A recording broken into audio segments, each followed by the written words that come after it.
Hello दोस्तों। Good evening, sorry good afternoon. आज है 20 सितंबर और अभी टाइम बज हो रहा है 4 बजे। मार्केट बंद हो चुका है। और कल हमने डिस्कस किया था HAL, टाटा स्टील और PNB को लेकर, और काफ़ी अच्छा ग्रिप रहा आज मार्केट में इन तीनों का। जैसे कि आज तो आपको सबको पता है, Nifty all time high, bank Nifty all time high, सब कुछ बिल्कुल ऐसे अपना सारा जो भी लिमिट था सब कुछ क्रॉस कर चुके हैं, ऑल टाइम हिट हो चुका है। इलेक्शन डे के बाद थोड़ा ऐसा लग रहा था कि शायद अब मार्केट थोड़ा धीमा चले, लेकिन नहीं, ऐसा नहीं हुआ। इलेक्शन डे के बाद से कम 21-22% की रैली देखने को मिल चुकी है अभी तक।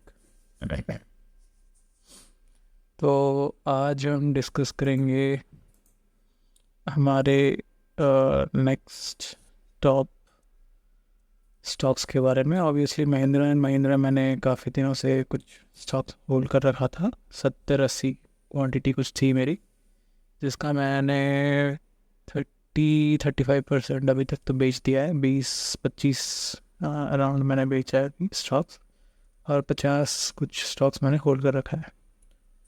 अब मेरा नियर बाई टारगेट वही है 2991, और यहाँ पे मैं अपने 80% होल्डिंग्स बेच दूंगा और 20% रखूँगा कुछ, जो अगर कोई मूव देखने को मिलता है आगे तो उसके लिए।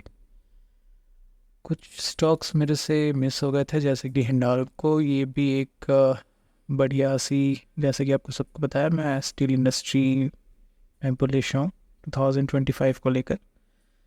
और मैं मेटल सेंसिटिव जितने भी स्टॉक्स हैं उनको काफ़ी क्लोजली ऑब्जर्व कर रहा हूँ।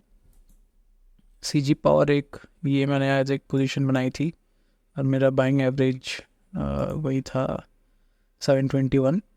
यहाँ पे मैंने एक 1 आवर फेयर वैल्यू गैप जो फॉर्म हुआ था, जैसे कि इसने एक ब्रेकआउट दिया था और ये जो गैप फॉर्म हुआ था, इसको देख के मैंने एंट्री ली। और ये रहा कुछ अभी तक 4.5-4.5% का कुछ प्रॉफिट मतलब देखने को मिला है, लेकिन बुक नहीं किया मैंने अभी। मेरा बुकिंग टारगेट यही है 764। यहाँ पे मैं 60-70% शेयर बेच दूँगा और थोड़े बहुत 783 पे बेचूँगा और कुछ होल्ड करूँगा for long term. Long term मतलब एक रैली देखने को मिल सकती है 10-20% की, तो उसके लिए मैं होल्ड कर रहा हूँ। और रही बात एक्साइड इंडिया, एक मेरे जोन में है, देख सकते हैं आप। जो लास्ट स्विंग थी उसके कुछ डिस्काउंटेड लेवल पे है अभी एक्साइड। यूनियन बैंक एक, ये भी मेरे जोन में है। मैंने कुछ पोजीशंस बनाए हैं आज यूनियन बैंक में इस लेवल पे। और सॉरी, कल मैंने एंट्री दी थी यूनियन बैंक में। और अभी थोड़े पोजीशंस और ऐड करूँगा। अगर मुझे ये जो टॉप्स है ना, इसके ऊपर कोई क्लोजिंग देखने को मिलती है तो मैं पिरामिडिंग करूँगा थोड़ा बहुत। इसके ऊपर अगर क्लोजिंग्स देखने को मिलते हैं मुझे अगले वीक के स्टार्टिंग डेज में, तो मैं कुछ और पोजीशंस ऐड करूँगा और टारगेट यही रहेगा। और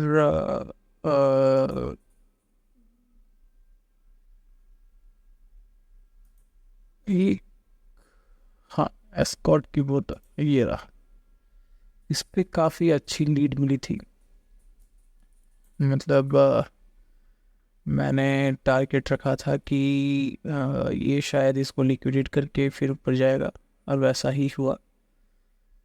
लेकिन ये एक स्टॉक है जो मेरे से मिस हो गई थी, क्योंकि इसके फाइनेंशियल्स कुछ ज़्यादा मुझे इम्प्रेस कर नहीं रहे थे। ऑब्वियसली इसकी जो अर्निंग्स रिपोर्ट आई थी वो काफ़ी ज़बरदस्त थी, लेकिन फिर भी मैं थोड़ा कन्विंस नहीं हो पाया था उनके रिसेंट परफॉर्मेंस को देखकर। और अभी मुझे लग रहा है कि एक शायद ही रेड है, कुछ डाउनफॉल्स देखने को मिल सकते हैं। लेकिन जैसे कि आप सबको पता है, मार्केट डिस्काउंट पे आने के बाद ज़्यादातर रहता ही नहीं है, महीने 1.5 महीने में कोई ना कोई तो एक बड़ा मूव लेता ही है। तो अभी भी वैसा ही सब कुछ देखने को मिल रहा है। महिंद्रा एंड महिंद्रा का तो डिस्कस कर चुके हैं, मेरा लॉन्ग टर्म टारगेट यही है। और कुछ स्टील के स्टॉक्स है जैसे कि JSW स्टील सी, इस पे भी मैंने कुछ होल्डिंग्स बनाई थी। ये जो फेयर वैल्यू कैप था इसके बेसिस पे ये मैंने लास्ट मंडे के दिन शायद, या नहीं वेडनेसडे पर मैंने एक पोजीशन बनाई थी। ये गैप को देखकर, जो गैप देख रहे हो इस गैप के बेसिस पे मैंने एक पोजीशन बनाई थी। और ऑब्वियसली अब मेरा टारगेट एग्जिट मैं कर चुका हूँ। और रही बात सेल की, तो सेल अभी मेरे जोन ऑफ मतलब जो जहाँ से जो मेरी स्ट्रेटजी है उस जोन पे ये मंडरा है कहीं ना कहीं। और मुझे लग रहा है कि जल्द ही एक मूव आएगा और मैं इसीलिए ही काफ़ी हद तक बुलिश हूँ 2025 में स्टील इंडस्ट्री को लेकर। चलिए देखते हैं क्या डेवलपमेंट्स बनते हैं, मैं तो अपडेट देता रहूँगा रोज़।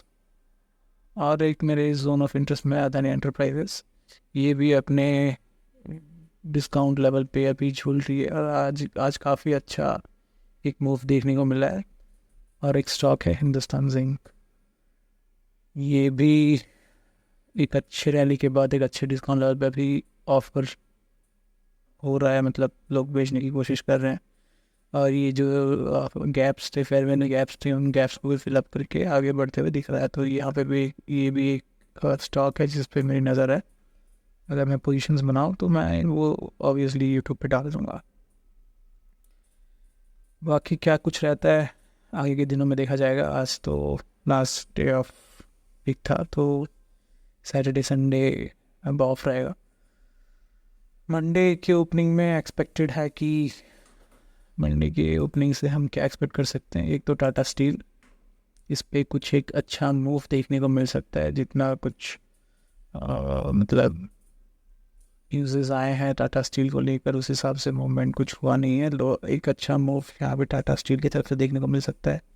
दूसरा PNB और तीसरा है CG power and fourth stock is Indian bank. ये सब पे मेरा एक क्लोज ऑब्जर्वेशन रहेगा। बाकी देखते हैं आगे के दिनों में। मैंने सोच रखा है कि संडे टू संडे एक ट्यूटोरियल वीडियो डालूं जिस पे कि मैं हर एक संडे एक कोई कॉन्सेप्ट को लेकर डिटेल में एक्सप्लेन करूंगा। और मैं मेरी जो स्ट्रैटेजी है, मैं जैसे ट्रेड्स लेता हूँ इक्विटी को लेकर, ऑब्वियसली वो इंडेक्सेस और मतलब यूनिवर्सल जो चीज़ों पे भी आप चाहो उस चीज़ पे देख सकते हो, ऑब्जर्व कर सकते हो, वो सारे चीज़ों पे काम करता है वो टेक्निक्स एनालिसिस। आगे इस संडे शायद फर्स्ट वीडियो है। बाकी मिलते हैं, टाटा बाय बाय।